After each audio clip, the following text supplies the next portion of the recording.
નમસ્કાર દર્શક મિત્રો, સ્વાગત છે આપનું મંતવ્ય ન્યૂઝમાં। હું છું આપની સાથે નિરાલી। વાત કરીશું સમાચારોની। તો હાલ મહત્વપૂર્ણ સમાચાર સામે આવ્યા છે। સીએમ ભૂપેન્દ્ર પટેલ દ્વારા કોંગ્રેસ પર આકરા પ્રહાર કરવામાં આવ્યા છે। તો જમ્મુ કાશ્મીરમાં કરેલા ગઠબંધનને લઈને સીએમ ભૂપેન્દ્ર પટેલે કોંગ્રેસ પર પ્રહાર કર્યા છે। શું કોંગ્રેસ જમ્મુ કાશ્મીરમાં અશાંતિ જોવા માંગે છે?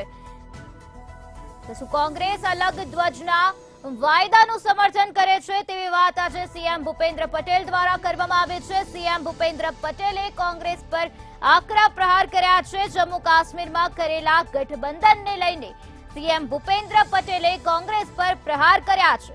શું કોંગ્રેસ જમ્મુ કાશ્મીરમાં અશાંતિ જોવા માંગે છે? તેવી વાત આજે સીએમ ભૂપેન્દ્ર પટેલ દ્વારા કરવામાં આવી છે। તો આ સાથે જ સીએમ ભૂપેન્દ્ર પટેલે વધુમાં જણાવ્યું છે કે શું કોંગ્રેસ અલગ ધ્વજના વાયદાનું સમર્થન કરે છે? ભૂપેન્દ્ર પટેલ દ્વારા આજે કોંગ્રેસ પર આકરા પ્રહાર કરવામાં આવ્યા છે। જમ્મુ કાશ્મીરમાં કરેલા ગઠબંધનને લઈને સીએમ ભૂપેન્દ્ર પટેલે કોંગ્રેસ પર પ્રહાર કર્યા છે। से सत्ता से विमुख कांग्रेस पार्टी ने सत्ता के लालच में देश की एकता और सुरक्षा के साथ खिलवाड़ करने की मंशा फिर एक बार प्रकट की है।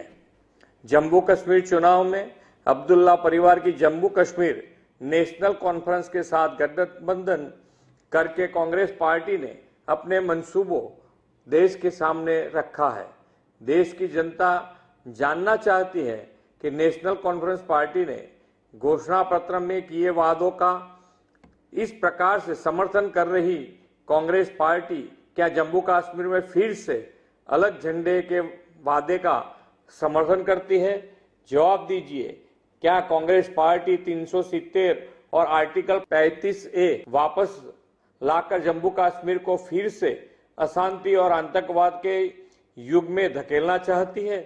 कश्मीर को ऑटोनॉमी देने की नेशनल कॉन्फ्रेंस पार्टी की विभाजनकारी सोच और नीतियों का समर्थन करने वाली कांग्रेस का असली चेहरा अब लोगों के सामने आ गया है। इसमें कोई दो राय नहीं है कि कांग्रेस ने सत्ता हासिल करने के एकमात्र इरादे से ही नेशनल कॉन्फ्रेंस के साथ गठबंधन किया है।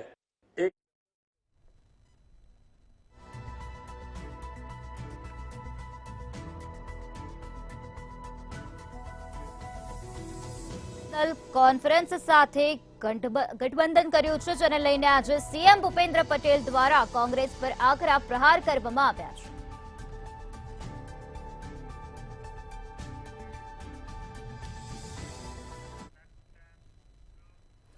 હવામાન નિષ્ણાંત અંબાલાલ પટેલ દ્વારા વરસાદને લઈને મોટી આગાહી વ્યક્ત કરવામાં આવી। અંબાલાલ પટેલે આગામી 28 ઓગસ્ટ સુધી વરસાદની આગાહી વ્યક્ત કરી છે, જેમાં અંબાલાલ પટેલે જણાવ્યું છે કે ઉત્તર ગુજરાત, દક્ષિણ ગુજરાત અને સૌરાષ્ટ્રમાં ભારે વરસાદ વરસશે, તેમજ રાજ્યની અનેક નદીઓમાં પૂર આવવાની શક્યતાઓ પણ વ્યક્ત કરવામાં આવી છે। જો કે ધરતીપુત્રો માટે આ સમયે અર્ધ ચોમાસુ પાકોનું વાવેતર કરી શકશે। આ સાથે જ 10 સપ્ટેમ્બર સુધી બંગાળના ઉપસાગરમાં પ્રેશરના કારણે વરસાદ આવશે। તો ગણેશ ચતુર્થીથી ભાદરવી પૂનમ સુધી અંબાજીના ડુંગરાળ વિસ્તારમાં વરસાદી ઝાપટા પડશે।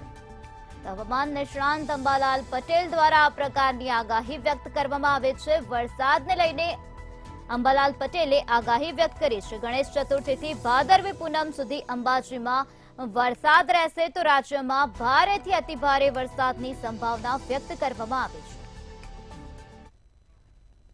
जी बिल्कुल थी जे प्रमाणे हवामान खाता द्वारा आगाही करवामां आवी हती कि आगामी 5 दिवस सुधी उत्तर गुजरात, मध्य गुजरात और दक्षिण गुजरात में भारेथी अति भारे पवनो साथे वरसाद छे ते वरसाद वरसी शके छे तेवी संभावनाओ छे ते व्यक्त करवामां आवी हती। जेना पगले उत्तर गुजरात, मध्य गुजरात और दक्षिण गुजरातना अलग अलग जे जिल्लाओ छे ते जिल्लाओमां क्यांक ने क्यांक 2 થી વધારે इंच वरसाद छे ते वरसाद वरसी चूक्यो छे। जो वात करवामां आवे तो उत्तर गुजरात में पण जे वरसाद छे ते वरसादे क्यांक ने क्यांक माजा मूक्यो होय तेवुं स्पष्टपणे लागी रह्युं छे। जे अमुक नदीओ छे ते नदीओमां क्यांक ने क्यांक पूर आव्या હોય તેવું સ્પષ્ટપણે લાગી રહ્યું છે। સાથે જ જો વાત કરવામાં આવે તો હવામાન નિષ્ણાત અંબાલાલ પટેલ દ્વારા પણ આગાહી કરવામાં આવી હતી કે આગામી દિવસોમાં જે ભારેથી અતિ ભારે પવનો સાથે વરસાદ છે તે વરસાદ અલગ અલગ જે જિલ્લાઓ છે તે જિલ્લાની અંદર વરસી શકે તેવી સંભાવનાઓ રહેલી છે। ઉત્તર ગુજરાતમાં પણ હાલમાં તો જે વરસાદ છે તે વરસાદ મન મૂકીને વરસી રહ્યો છે। સાથે જ જે પ્રમાણે મધ્ય ગુજરાત અને દક્ષિણ ગુજરાતની જો વાત કરવામાં આવે તો ત્યાં આગળ પણ જે વરસાદ છે તે વરસાદ મન મૂકીને વરસી રહ્યો છે। એટલે કે કહી શકાય કે જે પ્રમાણે જે ખેડૂતોના જે પાક છે તે પાકને ક્યાંક ને ક્યાંક વધારે નુકસાન થાય તેવી સંભાવના પણ વ્યક્ત કરવામાં આવી છે। જો અમુક ઇંચ કરતાં જો વધારે વરસાદ છે તો વરસાદ વરસી જાય તો જે ખેડૂતોએ જે પાક છે તે પાકને ક્યાંક ને ક્યાંક નુકસાન થાય તેવી સંભાવના પણ વ્યક્ત કરવામાં આવી છે। પરંતુ જે પ્રમાણે હવામાન નિષ્ણાત અને હવામાન વિભાગ દ્વારા જે આગાહી કરવામાં આવી છે કે આગામી 5 દિવસમાં ભારેથી અતિ ભારે વરસાદ છે તે વરસાદ સમગ્ર ગુજરાતમાં વરસે તેવી સંભાવનાઓ વ્યક્ત કરવામાં આવી છે। જી હવામાન નિષ્ણાંત અંબાલાલ પટેલે વરસાદને લઈને આગાહી વ્યક્ત કરી છે, જેમાં રાજ્યમાં કેટલાક જગ્યાએ ભારે વરસાદ વરસશે તો કેટલીક જગ્યાએ હળવાથી મધ્યમ વરસાદની સંભાવના વ્યક્ત કરવામાં આવે છે। રાજ્યમાં 23 સપ્ટેમ્બર પછી ભારે વરસાદી ઝાપટા પડશે।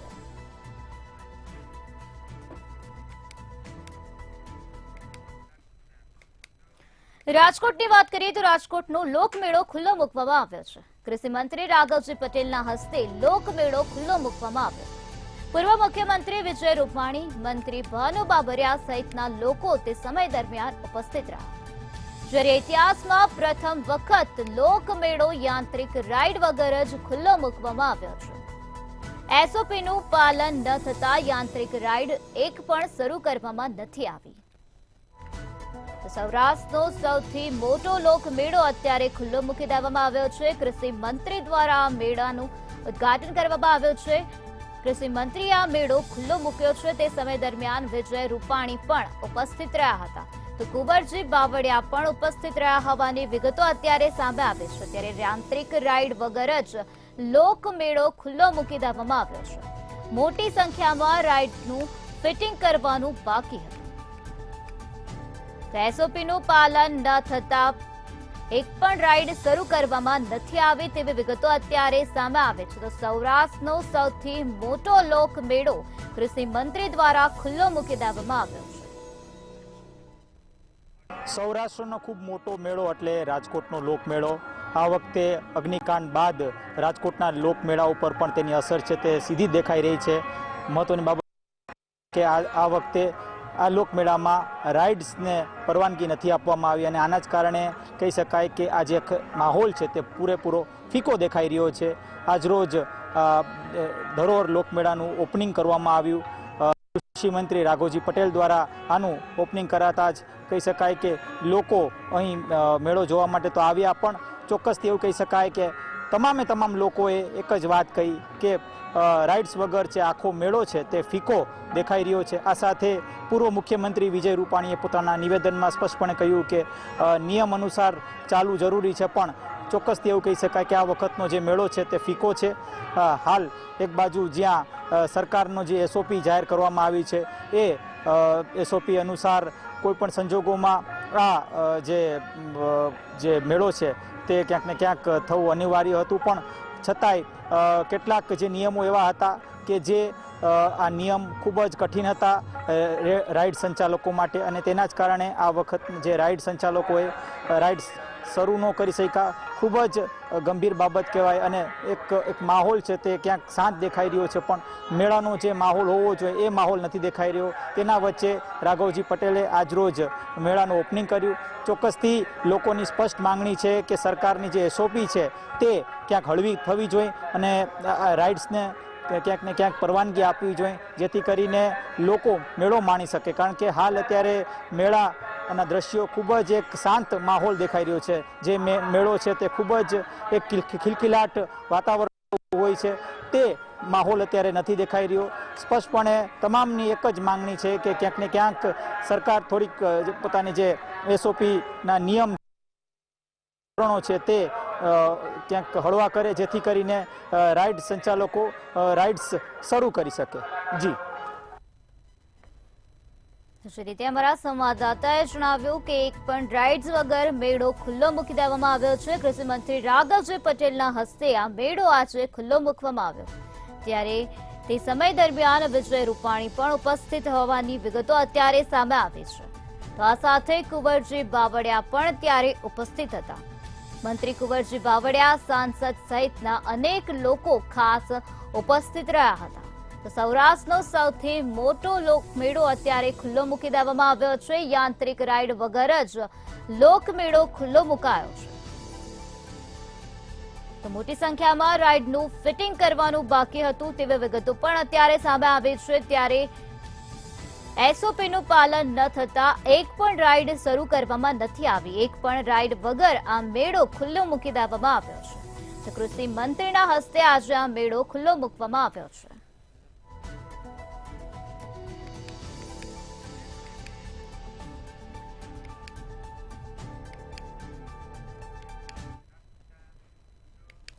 ભુજ તાલુકાના ધાણેટીમાં ચાઇના ક્લે કંપનીમાં દુર્ઘટના સર્જાઈ. આ દુર્ઘટનામાં 3 લોકોના મૃત્યુ નિપજ્યા છે. ધાણેટી નજીક શ્રીહરિ મિનરલ્સમાં આ બનાવ બન્યો, જેમાં કંપનીના માલિક, પુત્ર સહિત 3ના મોત નિપજ્યા. આ ઘટનામાં બાળક હોફર મશીનમાં આવી જતા બાળકનું મૃત્યુ થયું હતું. ત્યારે બાળકને બચાવવા જતા પિતા સહિત કંપનીના માલિકનું પણ મોત થયું. હાલ મૃતદેહોને ભુજની જનરલ હોસ્પિટલમાં પોસ્ટમોર્ટમ અર્થે લઈ જવામાં આવ્યા છે. ત્યારે આ સમગ્ર મામલે પદ્ધર પોલીસ દ્વારા વધુ તપાસ હાથ ધરવામાં આવી છે. આ સમગ્ર ઘટના અંગે પોલીસને જાણ કરાતા પોલીસ ત્વરિત ઘટના સ્થળે પહોંચી હતી. પોલીસ દ્વારા અત્યારે આ સમગ્ર મામલાને લઈને કાર્યવાહી હાથ ધરવામાં આવી રહી છે. કંપનીમાં આ પ્રકારની દુર્ઘટના સર્જાઈ છે. ત્યારે મૃતદેહોને અત્યારે પોસ્ટમોર્ટમ અર્થે ખસેડવામાં આવ્યા છે. પિતા પુત્ર રાપર તાલુકાના કલ્યાણપરના વતની હતા. તો પદ્ધર પોલીસ દ્વારા આ સમગ્ર મામલાને લઈને વધુ પૂછપરછ હાથ ધરવામાં આવે છે. તો ચાઇના ક્લે કંપનીનો આ બનાવ સામે આવ્યો છે, જ્યાં મોટી દુર્ઘટના સર્જાઈ ગઈ છે, જ્યાં બાળકને બચાવવા જતા પિતાનું પણ મૃત્યુ થયું છે. કંપનીના માલિકનું પણ મૃત્યુ થયું હોવાની વિગતો અત્યારે સામે આવી છે. ધાણેટી નજીક શ્રીહરિ મિનરલ્સમાં આ પ્રકારની દુર્ઘટના સર્જાઈ. ત્યારે આ સમગ્ર બનાવ અંગે પદ્ધર પોલીસને જાણ કરવામાં આવી હતી. ત્યારે પદ્ધર પોલીસ ત્વરિત ઘટના સ્થળે દોડી આવી હતી અને પદ્ધર પોલીસ દ્વારા કાર્યવાહી હાથ ધરવામાં આવી. તો અત્યારે મૃતદેહોને પોસ્ટમોર્ટમ અર્થે જનરલ હોસ્પિટલમાં ખસેડવામાં આવ્યા છે અને આગળની કાર્યવાહી હાથ ધરવામાં આવી છે. તો બાળકનો બચાવ કરવા જતા પિતાનું પણ મૃત્યુ થઈ ગયું હતું અને આ સાથે કંપનીના માલિકનું પણ મૃત્યુ થયું હતું.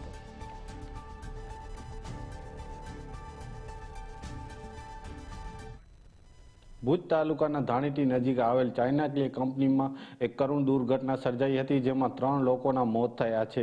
ભુજ તાલુકાના જે ધાણેટી નજીક આવેલ ચાઇના ક્લે કંપની છે, જેમાં પિતા પુત્ર સહિત 3 લોકોના મોત થયા હતા અને જેમાં કહી શકાય કે 10 વર્ષીય બાળક છે તે હોફલર મશીનમાં આવી જતા તેને બચાવવા માટે પિતા ગયા હતા. ત્યારબાદ તેના સાથી મિત્ર પણ ગયા હતા અને તેઓ 3નું છે તે મોત થયું છે. હાલ આ સમગ્ર મામલે જે મૃતદેહોને ભુજની જનરલ હોસ્પિટલ ખાતે લઈ આવવામાં આવ્યા છે. તો સાથોસાથ પદ્ધર પોલીસ છે તે ઘટના સ્થળે પહોંચી ગઈ હતી અને વધુ તપાસ છે તે હાથ ધરી હતી. કહી શકાય તેમ આ જે બનાવમાં જે હતભાગી છે તેઓ રાપર તાલુકાના કલ્યાણપર ગામના વતની છે. જે 10 વર્ષનો બાળક છે અક્ષય ચામરિયા અને જે ગોવિંદભાઈ ચામરિયા ઉંમર વર્ષ 45 અને તેમના સાથી મિત્ર છે પ્રકાશભાઈ વાઘાણી, જેમની ઉંમર છે 35 વર્ષ. તેઓના 3ના મોત થયા છે. આ મોત થવાથી જે રીતના હાલ પરિવાર ઉપર જાણે આપ ફાટી પડ્યું છે. હાલ પરિવારમાં શોકનું મોજું ફેલાયું છે. જે રીતે અમારા સંવાદદાતાએ જણાવ્યું કે અત્યારે પરિવારમાં શોકનું મોજું ફરી વળ્યું છે, કારણ કે આ પ્રકારે મૃત્યુ સર્જાયા છે. બાળકનું મૃત્યુ થઈ ગયું છે, બાળકના પિતાનું પણ મૃત્યુ થયું છે, તો આ સાથે કંપનીના માલિકનું પણ મોત નીપજ્યું છે. તો ધાણેટી નજીક શ્રીહરિ મિનરલ્સનો આ બનાવ પ્રકાશમાં આવ્યો છે, જ્યાં કંપનીમાં એક મોટી દુર્ઘટના સર્જાઈ હતી. બાળક સહિત 3ના મોત નીપજ્યા હોવાની વિગતો અત્યારે પ્રકાશમાં આવે છે. ત્યારે આ સમગ્ર મામલાને લઈને પદ્ધર પોલીસ દ્વારા કાર્યવાહી હાથ ધરવામાં આવી રહી છે.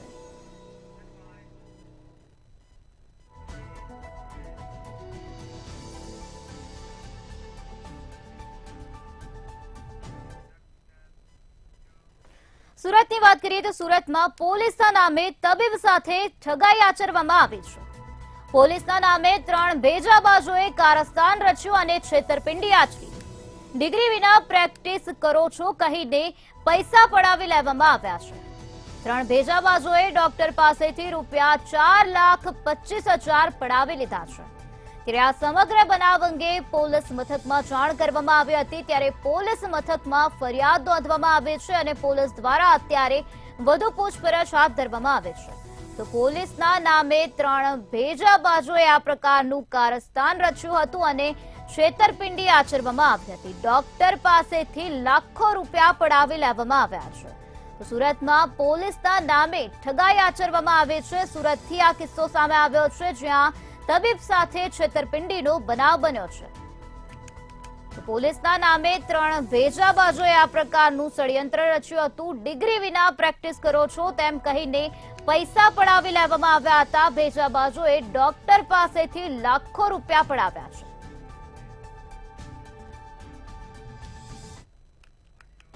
રાજ્યમાં લોકો પાસે પૈસા પડાવતા અનેક કિસ્સાઓ ભૂતકાળમાં સામે આવ્યા છે। તેવામાં વધુ એક કિસ્સો સ્માર્ટ સિટી સુરતની અંદર સામે આવ્યો છે। સુરતના પાંડેસરા વિસ્તારમાં જલારામ નગરમાં ડોક્ટર જીતેન્દ્ર પટેલ પોતાનું ક્લિનિક ધરાવે છે। ડોક્ટર જીતેન્દ્ર પટેલ 1989માં MBBSની જે છે ડિગ્રી મેળવી ચૂક્યા છે અને નવી સિવિલ હોસ્પિટલમાં તેઓ લેબોરેટરી જે વિભાગ છે તેની અંદર તેઓ પોતાની ફરજ બજાવી ચૂક્યા છે। પરંતુ કેટલાક કારણોસર 2016ની અંદર તેમણે ત્યાં રાજીનામું આપીને નિવૃત્ત જીવન જીવવાનું પસંદ કર્યું હતું। પરંતુ થોડા સમય બાદ તેમના દ્વારા પાંડેસરા વિસ્તારમાં એક ક્લિનિક પોતાનું શરૂ કરવામાં આવ્યું હતું। તે રોજના રાબેતા મુજબ પોતાના ક્લિનિક પર બેઠા હતા ગુરુવારે, અને ત્યારે અચાનક 3 જેટલા શખ્સો એ ક્લિનિક પર આવી ચડ્યા હતા અને તેમને ધડાધડ લાફા માર્યા હતા અને સાથે તેઓ ક્રાઇમ બ્રાન્ચથી આવ્યા છે તેવી તેઓએ ઓળખ પણ આપી હતી અને તમે નકલી ડોક્ટર છો એવું તેમને કહેવામાં આવ્યું હતું। એટલું જ નહીં, તેમના જે મેડિકલ સર્ટિફિકેટ છે તે પણ ફાડી નાખવામાં આવ્યા હતા। તો સાથે જ જે છે તેમની પાસેથી 4.25 એટલે કે 4,25,000 જેવી મોટી રકમ પણ પડાવી લેવામાં આવી હતી। આ સાથે જ HDFC અને ICICI જે બેંક છે એના જે ચેક છે એ પણ લખાવી લેવામાં આવ્યા હતા અને ત્યારબાદ તેમને પોલીસની અંદર ફરિયાદ કરશો નહીં જેવી પણ ધમકી આપવામાં આવી હતી। જે બાદ તેઓ ત્યાંથી ફરાર થઈ ગયા હતા। તેમના ત્યાંથી ફરાર થઈ ગયા બાદ જે છે ડોક્ટર જીતેન્દ્ર પટેલને ક્યાંક શંકા ગઈ હતી અને તેઓ પાંડેસરા પોલીસ ખાતે જઈ પોતાની આખી હકીકત દર્શાવી હતી। પાંડેસરા પોલીસે ડોક્ટર છેતરાઈ ગયા હોય જાણીને છેતરપિંડીની ફરિયાદ નોંધી અને CCTVના આધારે જે છે 4 એટલે કહી શકાય કે 3 જે આરોપી અને સાથે જ બાતમી દેનાર જે વોચમેન હતો 4ની ધરપકડ કરવામાં આવી હતી અને ત્યારબાદ તેમની પૂછપરછ કરવામાં આવી હતી। જો કે હાલ આ 4 શખ્સોએ અન્ય કોઈ તબીબ સાથે આવી કોઈ છેતરપિંડી કરી છે કે કેમ તે માટે રિમાન્ડ મેળવવાની જે પ્રક્રિયા છે એ હાથ ધરવામાં આવી છે। પોલીસે સીસીટીવી ફૂટેજના આધારે તપાસ હાથ ધરી અને આરોપીઓની અટકાયત કરવામાં આવે છે। આ સમગ્ર મામલાને લઈને અત્યારે વધુ પૂછપરછ હાથ ધરવામાં આવે છે। તો સુરતનો આ બનાવ પ્રકાશમાં આવ્યો છે, જ્યાં પોલીસના નામે લાખોની છેતરપિંડી આચરવામાં આવે છે। તબીબ સાથે આ પ્રકારનો ઠગાઈનો બનાવ બન્યો છે। પોલીસના નામે 3 ભેજાબાજોએ કારસ્તાન રચ્યું હતું અને તબીબ પાસેથી લાખો રૂપિયા પડાવી લીધા હોવાની વિગતો અત્યારે પ્રકાશમાં આવી છે। ડિગ્રી વિના પ્રેક્ટિસ કરો છો તેમ કહીને પૈસા પડાવી લેવામાં આવ્યા હતા। આ બનાવ અંગે પોલીસને જાણ કરાતા પોલીસે સીસીટીવી ફૂટેજના આધારે તપાસ હાથ ધરી અને અત્યારે વધુ પૂછપરછ હાથ ધરવામાં આવી રહી છે। જૂનાગઢના વંથલી ટોલ બબાલનો મામલો અત્યારે સામે આવ્યો છે। વંથલી ગાદોઈ ટોલ નાકા પર બબાલ સર્જાઈ હતી, ત્યારે માથાકૂટ કરનાર સસ્પેન્ડેડ PI ભોજાણીને ભાગેડુ જાહેર કરવામાં આવ્યા છે। વંથલી કોર્ટ દ્વારા વોરંટ જારી કરવામાં આવ્યું તેમજ રાજ્યભરના પોલીસ સ્ટેશનને પણ જાણ કરી દેવામાં આવી છે। તો PI ભોજાણીને અત્યારે ભાગેડુ જાહેર કરી દેવામાં આવ્યા છે। વંથલી કોર્ટ દ્વારા આ પ્રકારનું વોરંટ જારી કરવામાં આવ્યું છે। તો સસ્પેન્ડેડ PI ને ભાગેડુ જાહેર કરાયા છે। વોરંટ જારી કરી રાજ્યભરના પોલીસ મથકની જાણ પણ કરવામાં આવી છે।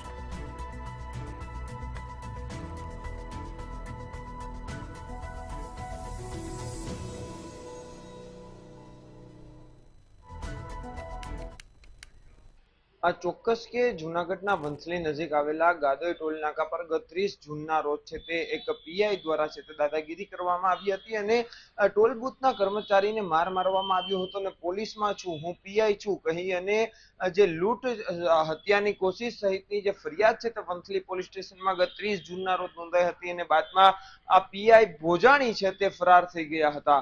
આ સમગ્ર મામલે જે 1 મહિનાથી વધુનો સમય વીતી ગયો છે, પરંતુ હજુ સુધી આ પીઆઈ ભોજાણી પોલીસના હાથે નથી લાગ્યા અને જેના કારણે જે કેશોદ પોલીસ છે, કેશોદના ડીવાયએસપી છે, તેમના દ્વારા કોર્ટમાં છે તે રજૂ કરવામાં આવ્યું છે અને કોર્ટ દ્વારા આ પીઆઈ ભોજાણીને તેની સાથે રહેલા પોલીસ જમાદાર પીપી ચાવડાને ભાગેડુ જાહેર કર્યા છે અને રાજ્યના તમામ પોલીસ મથકોને એલર્ટ કરી દેવામાં આવ્યા છે અને જાણ કરવામાં આવી છે કે આ પીઆઈ અને જે જમાદાર ક્યાંય પણ દેખાય તો છે તે તેની ધરપકડ કરવા માટેની છે તે સૂચના આપવામાં આવી છે.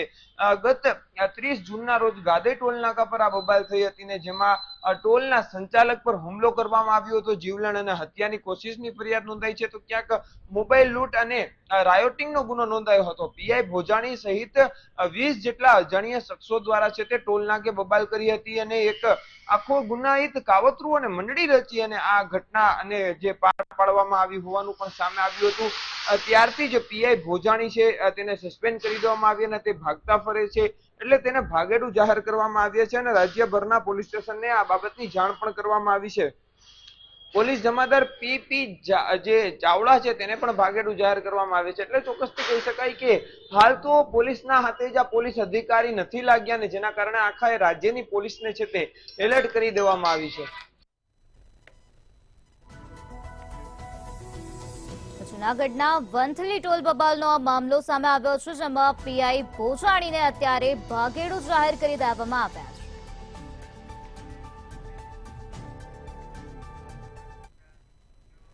આ તરફ અમદાવાદની વાત કરીએ તો અમદાવાદના લો ગાર્ડન પાસે પાથરણાવાળા અને કર્મચારીઓ વચ્ચે મારામારી સર્જાઈ હોવાની ઘટના સામે આવી છે, જેનો વિડીયો અત્યારે સોશિયલ મીડિયા પર વાયરલ થઈ રહ્યો છે.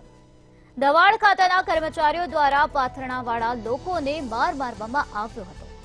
દબાણ હટાવવાની કામગીરી દરમિયાન જગ્યા ખાલી કરવા બાબતે રકઝક થતા કર્મચારીઓ પાથરણાવાળાને મારતા હોવાનો વિડીયો અત્યારે સામે આવ્યો છે. તો અમદાવાદના લો ગાર્ડન પાસેનો આ બનાવ સામે આવ્યો છે, જ્યાં મારામારીનો બનાવ બન્યો હતો. અમદાવાદ મ્યુનિસિપલ કોર્પોરેશનના દબાણ વિભાગ દ્વારા જે દાદાગીરી કરવામાં આવે છે તેના વિડીયો છે તે વાયરલ થઈ રહ્યા છે અને આ વિડીયોની અંદર અત્યારે દેખાય છે કે લો ગાર્ડન વિસ્તારની અંદર જે પાથરણાવાળા છે, વેપારીઓ છે, તેની સાથે મારામારીના દ્રશ્યો સામે આવ્યા છે. જે પ્રમાણે દબાણ વિભાગના જે વિડીયો વાયરલ થયા છે, જેની અંદર દબાણ વિભાગના જે કર્મચારીઓ છે તે છૂટા હાથની મારામારી કરતા હોય ને સોશિયલ મીડિયાની અંદર વિડીયો વાયરલ થયા છે અને આ વિડીયોની અંદર દેખાઈ રહ્યું છે કે કર્મચારીઓ છે તે વેપારીઓ સાથે મારામારી કરી રહ્યા છે. આ જે મારામારીનો વિડીયો છે તે વાયરલ થયા બાદ આ મામલે તમામ જેટલા ઇજાગ્રસ્ત લોકો હતા તેઓ હોસ્પિટલ ખાતે સારવાર માટે પહોંચ્યા હતા અને ત્યારબાદ પોલીસ સ્ટેશનમાં ફરિયાદ કરવા માટે પણ જવાની વાત સામે આવી હતી. પરંતુ જે પ્રમાણે અધિકારીઓએ ફક્ત દબાણ હટાવવાની કામગીરી કરવાની હોય છે, પરંતુ દાદાગીરી કરીને સામાન્ય તેમજ ગરીબ વર્ગના જે વેપારીઓ છે તેની ઉપર હાથ ચાલાકી કરતા હોય છે, જેને લઈને સ્થાનિક લોકોમાં રોષ જોવા મળી રહ્યો છે. જોવા મળી રહ્યો છે. આ સમગ્ર મામલામાં અત્યારે વધુ તપાસ હાથ ધરવામાં આવી રહી છે.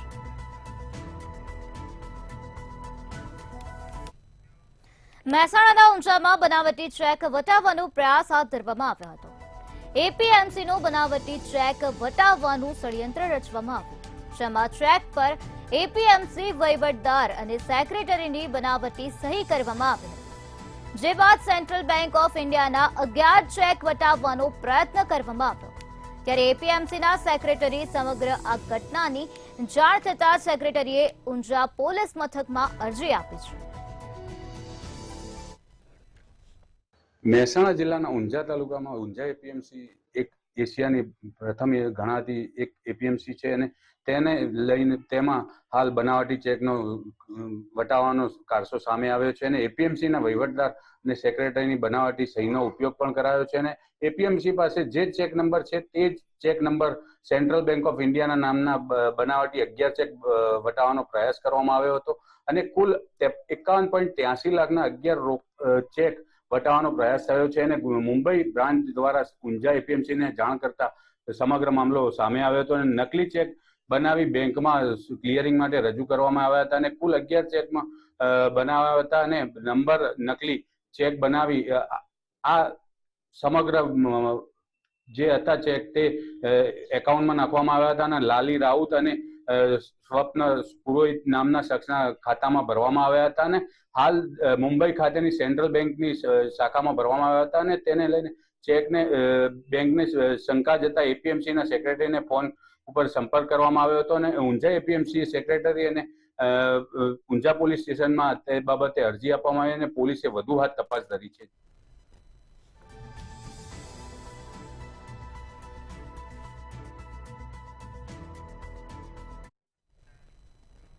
હાલ સમાચારોમાં બસ આટલું જ. વધુ સમાચારો માટે જોતા રહો મંતવ્ય ન્યૂઝ. નમસ્કાર.